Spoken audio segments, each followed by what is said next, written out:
Hello and welcome.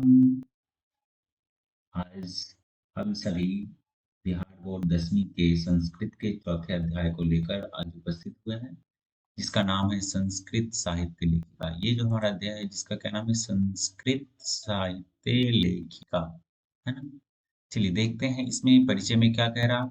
समाज यस्य यानम पुरुषै नारी भी च चलती। समाज की गाड़ी पुरुष और नारी दोनों से चलती है। साहित्ये अपि उभयोः समानं महत्त्वम्। साहित्य में भी दोनों का एक समान महत्व है। अधुना सर्वभाषासु साहित्ये रचनायां स्त्रियः अपि तत्पराः सन्ति याश्च लभ्यन्ते। आज सभी भाषाओं के साहित्य रचनाओं में स्त्रियां जो है वो बहुत अधिक तत्पर होती हैं।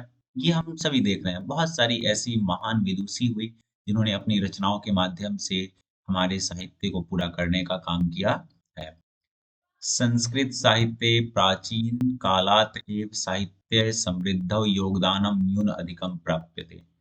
साहित्य में प्राचीन काल से ही उसके समृद्धि के योगदान में इन सभी ने अपने योगदान कहीं पे अधिक तो कहीं पे कम, न्यून मतलब कहीं पे कम तो कहीं पे अधिक प्राप्त हुए हैं।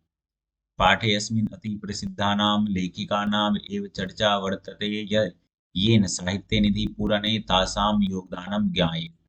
इस पाठ में कुछ अति प्रसिद्ध लेखिकाओं के नाम की चर्चा की गई है, जिन्होंने अपने साहित्य रचनाओं से हमारे संस्कृत साहित्य को पूरा करने में अपना प्रमुख योगदान दिया है। अब क्या कह रहा है, विपुलम संस्कृत साहित्यम विभिन्न कवि भी शास्त्रकारै च संवर्धितम।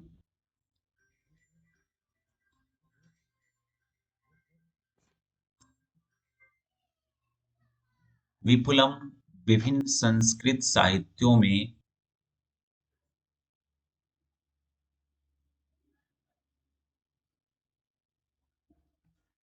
एक सेकंड, तो क्या कह रहे हैं, विपुलम संस्कृत साहित्यम विभिन्न कवि शास्त्रकारैः च संवर्धितम। विभिन्न संस्कृत साहित्यों में अनेकों कवियों ने अपने शास्त्रों की रचनाओं से उन्हें संवर्धित करने का क्या किया है, काम किया है।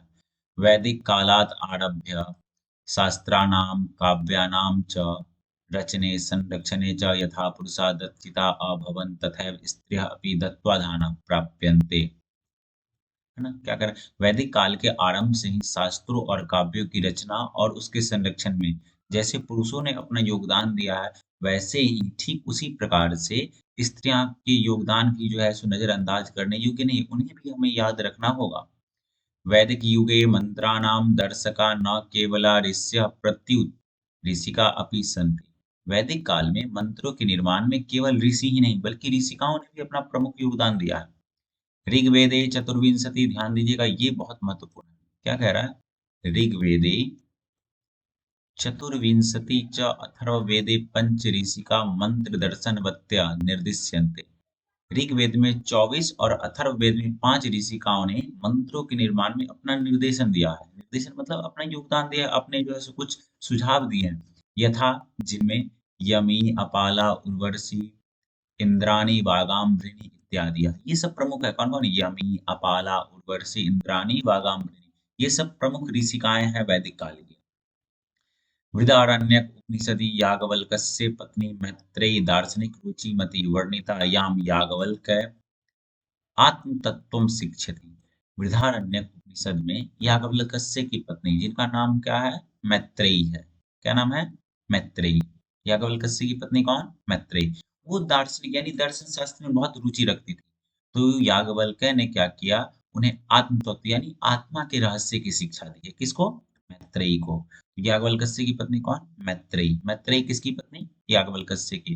याज्ञवल्क्य ने जो है मैत्रेयी को कौन सी किसकी शिक्षा दी है, तो आत्म तत्व यानी आत्मा के रहस्य की। आगे क्या कह रहा है, जनकस्य सभायां शास्त्रार्थ कुशला गार्गी वाचकन्वी तिष्ठति स्म। राजा जनक कहाँ के थे ये, तो राजा जनक जो है वो मिथिला के राजा थे, है ना। मिथिला प्रदेश के राजा हुए राजा जनक। तो जनक की सभा में शास्त्रों में कुशल, शास्त्रार्थ यानी शास्त्रार्थ होता था, जब विद्वानों के बीच अपने ज्ञान के आधार पे जो कह सकते हैं कि आपस में वो भिड़ते थे ज्ञान के रूप में, उन्हें शास्त्रार्थ कहते हैं। तो शास्त्रों में कुशल कौन थी? गार्गी वाचकन्वी थी। गार्गी वाचकन्वी किसकी सभा में? जनक की सभा में। जनक की सभा में शास्त्रार्थ में कुशल कौन? गार्गी वाचकन्वी। महाभारते अपि जीवनपर्यन्तं वेदान्तअनुशीलनपरायः सुलभाय वर्णनम लभ्यन्ते। और महाभारत में वेदांतों में वेद का अंत जिसको कहते हैं हम लोग, यानी वेद का अंत कहा तो उपनिषदों में, उनमें जो है सो सुलभा का वर्णन मिलता था। महाभारत में किस लेखिका का वर्णन मिलता है? सुलभा, है ना, नाम ध्यान में रखिएगा। महाभारत में किसका वर्णन? सुलभा का। लौकिक संस्कृत साहित्ये प्रायेण चत्वारिंशत् कवयित्रीणां सार्धशतं पद्यानि स्फुटरूपेण इतः ततः लभ्यन्ते। लौकिक संस्कृत साहित्य में चत्वारिंशत यानी 40 कवित्रियों ने जो है सो लगभग सार्ध शतम यानी लगभग 150 पद्य की जो है सो उन्होंने रचनाएं की है ना। तासु विज्ञांका प्रथम कल्पावर्तते, उन सभी में प्रथम स्थान किनका है? विज्ञांका का है। और इनके लिए बहुत सारी बातें हैं, इनसे संबंधित प्रश्न भी आता है विज्ञांका से। सा च श्याम वर्ण आसीत इति पदेन अनेन स्फुटित, वो श्याम वर्ण की यानी श्यामले रंग की है ना। और वो पद्य की उच्चारण बहुत, उनके जो पद्य हैं वो बहुत ज्यादा मुखरता के साथ बहुत आसानी से वो अपने मुख से जो है सो वो उसका उच्चारण करती थी। अब इनके लिए क्या कहा गया है देखिए, नीलोत्पल्लल श्यामाम अजान विज्ञांकाम अजानता। नील से उत्पन्न श्यामले रंग की विज्ञांका जानी जा रही है। यानी विज्ञांका कैसी है? तो श्यामले रंग की है ना। वृथैव दंडिना प्रोक्ता सर्व शुक्ला सरस्वती, इसीलिए तो दंडी नहीं ने सर्व शुक्ला सरस्वती कहा है। सर्व शुक्ला सरस्वती विज्ञांका को किसने कहा? दंडी नहीं। क्यों कहा है? तो जब विज्ञांका पद्य का उच्चारण पद्य को पढ़ती थी तो मानो साक्षात उसके कंठ में सरस्वती का वास हो। साक्षात किसका वास हो? सरस्वती का वास हो। इसीलिए दंडी ने उन्हें क्या, किसकी संज्ञा दे दी? सर्व शुक्ला सरस्वती। जैसे मानो एकदम बिल्कुल साक्षात कौन इसके अंदर विद्यमान है? सरस्वती विद्यमान है। तस्या काला अष्टम शतकम इति अनुमीयते। और विज्ञांका का काल क्या है? अष्टम शतकम यानी 8वीं शताब्दी। विज्ञांका का काल कौन सा? 8वीं शताब्दी। चालुक्य वंशीयस्य चंद्र आदित्यस्य रागी विजय भट्टारिका एव विज्ञांका इति बहवः मन्यन्ते। चालुक्य वंश के राजा चंद्र आदित्य की जो रानी है विजय भट्टारिका, वो विज्ञांका को बहुत मतलब मान रही है ना, उनके विचारों को, उनकी रचनाओं को। किंच शीला भट्टारिका देवकुमारिका रामभद्राम्बा प्रभृतयः दक्षिण भारतीय संस्कृत लेखिकासु स्वस्फुट पदे प्रसिद्धा। इसके अलावा केवल विज्ञांगा ही नहीं बल्कि शीला भट्टारिका है, देव कुमारिका, रामभद्राम्बा, ये सब दक्षिण भारत की प्रमुख संस्कृत लेखिका है जो अपने पद्य की रचना के लिए प्रसिद्ध हुई। ऐसी वैसी नहीं, विश्व प्रसिद्ध है ये इनकी रचना है ना। अब देखिए क्या कह रहा है, विजयनगर राज्यस्य नरेशः संस्कृत भाषा संरक्षणाय कृत प्रयासा आसन इति विदितम एव। अब विजयनगर के राजा, तो आपको ध्यान में होगा विजयनगर की स्थापना किसने की? तो दो भाई थे, एक हरिहर और दूसरा बुक्का, है ना। वहां पे लगभग 3 वंश ने शासन किया, संगम वंश, तुलुग वंश और सुलुग वंश, है ना। तो आपने एक राजा का नाम सुना होगा विजयनगर से संबंधित, राजा कृष्णदेव राय, है ना। सभी लोगों ने लगभग लगभग नाम सुना होगा। नहीं सुने होंगे तो आपने तेनालीरामन की कहानी जरूर सुनी होगी। वो तेनालीरामन उसी राजा कृष्णदेव राय के दरबार का एक प्रमुख विद्वान मंत्री हुआ। तो विजयनगर के जो राजा हैं नरेश हैं, वो संस्कृत भाषा के संरक्षण के लिए बहुत प्रयास किए हैं। तेषाम् अंतःपुरे अपि संस्कृत रचना कुशला राज्ञ अभवन्। और उनके अंतःपुर में संस्कृत रचनाओं में जो कुशल थे वो वहां रहा करते थे। अंतःपुर वो स्थान होता है जहाँ पे राजा बिल्कुल आराम की मुद्रा में रहते हैं, उस समय में कोई उनको डिस्टर्ब ना करे, तो उस मुद्रा में वो रहते हैं। तो वहां पे वो संस्कृत की रचना में जो कुशल लोग होते थे उन्हें वो स्थान दिया करते थे ताकि वो बाकी बाहरी दुनिया से मुक्त होकर के और संस्कृत की रचना में अपना प्रमुख योगदान दे सके। आगे, कंपन रायस्य चतुर्थ चतुर्दश शतकम यानी 14वीं शताब्दी में कंपन राज्य की रानी गंगा देवी मथुरा विजयम इति महाकाव्ये स्वस्वामिनौ मदुरै विजय घटनाम आश्रित्य अरचयत्। और कंपन राज्य की रानी गंगा देवी, इन्होंने मथुरा विजयम नामक एक महाकाव्य की रचना की जो मदुरई के विजय घटना पे आधारित है ना। उनके स्वामी जिन्होंने मदुरई पे विजय प्राप्त किया था, तो उस घटना पे इन्होंने रचना लिखा क्या? मथुरा विजयम। तत्र अलंकाराणाम सन्निवेश का आवर्ज का वर्तते, और इसी में जो है ना अलंकारों का पहला प्रयोग आप कह सकते हैं कि यहीं पे किया गया है।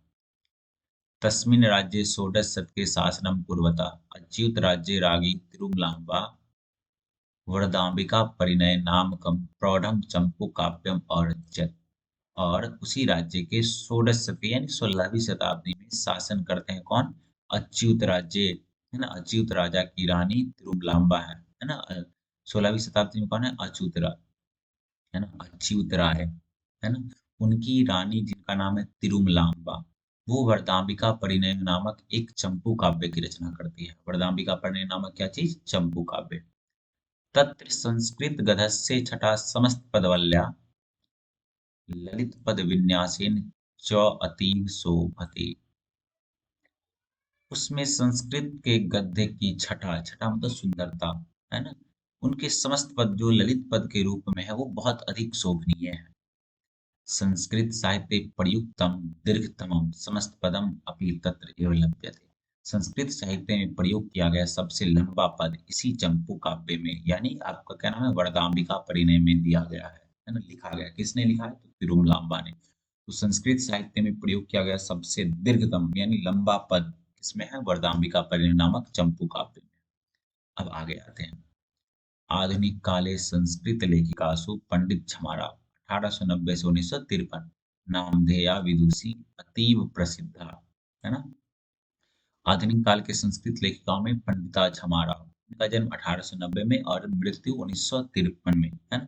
नामक जो विदुषी है वो बहुत प्रसिद्ध है, ध्यान रखिएगा। आधुनिक काल में पंडित छमारा तया स्वपितु शंकर पांडुरंग पंडितस्य महता विदुषा जीवन चरितम शंकर चरितम इति।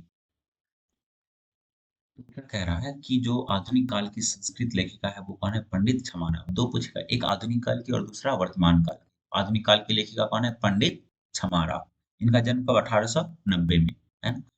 तो तया स्वपितु शंकर पांडुरंग पंडित महता विदुषा जीवन चरितम शंकर चरितम इति रचितम। और वो अपने पिता शंकर पांडुरंग पंडित के महान विद्वता यानी वो बहुत बड़े विद्वान हुए, उनके जीवन पे आधारित उन्होंने शंकर चरितम की रचना की। शंकर चरितम की रचनाकार पंडित छमारा। आगे क्या कह रहा है? गांधी दर्शन प्रभाविता सा सत्याग्रह गीता। गांधी जी के जीवन से प्रभावित होकर, गांधी जी के विचारों से प्रभावित होकर उन्होंने क्या लिखा संस्कृत में? सत्याग्रह गीता। मीरा लहरी, कथा मुक्तावली, विचित्र परिषद यात्रा, ग्राम ज्योति इत्यादीन अनेकान गद्य पद्य ग्रंथान प्रणीतवती। तो अब आपसे एक प्रश्न पूछेगा कि पंडित छमाराव की विभिन्न रचनाओं के नाम लीजिए। तो सबसे पहला तो है शंकर चरितम। गांधी जी के जीवन से प्रभावित होकर उन्होंने क्या लिखा? सत्याग्रह गीता, मीरा लहरी, कथा मुक्तावली, विचित्र परिषद यात्रा, ग्राम ज्योति, ऐसे और अनेक गद्य और पद्य की रचनाएं उन्होंने किया है। वर्तमान काले लेखन रत्नासु कवित्रीसु पुष्पा दीक्षित। वर्तमान काल की लेखिकाओं में, कवित्रियों में कौन है आपका? पुष्पा दीक्षित, वनमाला भवालकर, मिथिलेश कुमारी मिश्र प्रभृतयः अनुदीनम संस्कृत साहित्यम पूरयन्ति। ये सब जो भी नाम है आपका, वनमाला भवालकर है, पुष्पा दीक्षित है या मिथिलेश कुमारी मिश्र, तो ये वर्तमान काल में अपनी रचनाओं से संस्कृत साहित्य को क्या कर रही है? पूरा कर रही है ना? तो दो चीजें यहाँ पे आप कंफ्यूज नहीं होना। आधुनिक काल की लेखिका कहेगा तो पंडित छमारा, वर्तमान काल की पूछेगा तो क्या लिखेगा? पुष्पा दीक्षित, वनमाला भवालकर और मिथिलेश कुमारी मिश्र, है ना? आपसे फिर पूछेगा क्या कि पंडित छमाराव की विभिन्न रचनाओं के नाम? शंकर चरितम, सत्याग्रह गीता, मीरा लहरी, कथा मुक्तावली, विचित्र परिषद यात्रा और ग्राम ज्योति। ये सब क्या है? उनकी प्रमुख रचनाओं के नाम है ना? इसके बाद हमने क्या देखा? तो संस्कृत साहित्य में प्रयोग किया गया सबसे लंबा पद किसमें है? वरदाम्बिका परिणय में। वरदाम्बिका परिणय की रचनाकार तिरुमलाम्बा। वरदाम्बिका परिणय की रचनाकार तिरुमलाम्बा। ये किसकी पत्नी है? तो अच्युत राय की पत्नी है ना? कंपन राय का जो है उस समय क्या है? चतुर्दश शतक में यानी 14वीं शताब्दी है। गंगा देवी, मथुरा विजयम की रचयिता कौन है? गंगा देवी। कौन है? गंगा देवी, है ना? इसके बाद आ जाइए समाज की गाड़ी किससे चलती है? पुरुष और नारी दोनों से चलती है। समाज की गाड़ी किससे चलती है? पुरुष और नारी दोनों से चलती है ना? हाँ, इसके बाद आ जाइए, है ना? ऋग्वेद में कितने ऋषि का? देखिए यहाँ पे लिखा गया है। ऋग्वेद में चतुर्दश में यानी 24 और अथर्ववेद में कितना? 5। ऋग्वेद में कितना? 24। अथर्ववेद में कितना? 5, है ना? याज्ञवल्क्य की पत्नी कौन? मैत्रेयी। याज्ञवल्क्य की पत्नी कौन है? मैत्रेयी। उसको किसकी शिक्षा दी है? तो आत्म तत्व की। याज्ञवल्क्य ने अपनी पत्नी मैत्रेयी को किसकी शिक्षा दी? आत्म तत्व की शिक्षा दी है ना? महाभारत में किसका वर्णन मिलता है? सुलभा का। महाभारत में किसका वर्णन? सुलभा का वर्णन मिलता है ना? अ, शुक्ला सरस्वती किसे कहा गया है? विज्ञानका को कहा गया है। विज्ञानका का काल क्या है? अष्टम शतकम यानी 8वीं शताब्दी। विज्ञानका का काल क्या है? 8वीं शताब्दी। शुक्ला सरस्वती किसने कहा है? दंडी ने कहा है ना? उसके बाद आ जाइए आपके चालुक्य वंश की रानी कौन है? विजय भट्टारिका। चालुक्य वंश की रानी कौन है? विजय भट्टारिका है ना? तो ये सब प्रमुख रचनाएं थी। आपसे एक क्वेश्चन पूछेगा यहाँ से कि संस्कृत साहित्य की रचना और संरक्षण में स्त्रियों के योगदान की चर्चा करें। जितनी भी बातें अभी आपने सुना, किस तरह से वो अपनी रचनाओं के माध्यम से जो है संस्कृत भाषा को संरक्षित करने का काम किया, तो यही बातें आपको उसमें लिखना है। और आपसे क्या पूछेगा? तो एक पूछेगा कि सर्व शुक्ला सरस्वती किसे कहा गया है? तो किसे कहा गया है? विज्ञानका को कहा है। किसने कहा है? दंडी ने कहा है। क्यों कहा? तो इसके अंदर मानो साक्षात किसका वास है? सरस्वती का। जब ये पद का उच्चारण करती है तो मानो साक्षात इसके अंदर सरस्वती विद्यमान है, इसीलिए दंडी ने क्या कहा? सर्व शुक्ला सरस्वती कहा है ना? तो इन तरह के प्रश्न आएंगे, तो आप सभी लोग ध्यान पूर्वक इन सभी बातों को ध्यान में रखेंगे, तभी आप अच्छे अंक को प्राप्त कर सकते हैं। आज की क्लास में बस इतना ही। फिर मिलेंगे हम लोग अब 5वें अध्याय में। थैंक यू आप सभी का।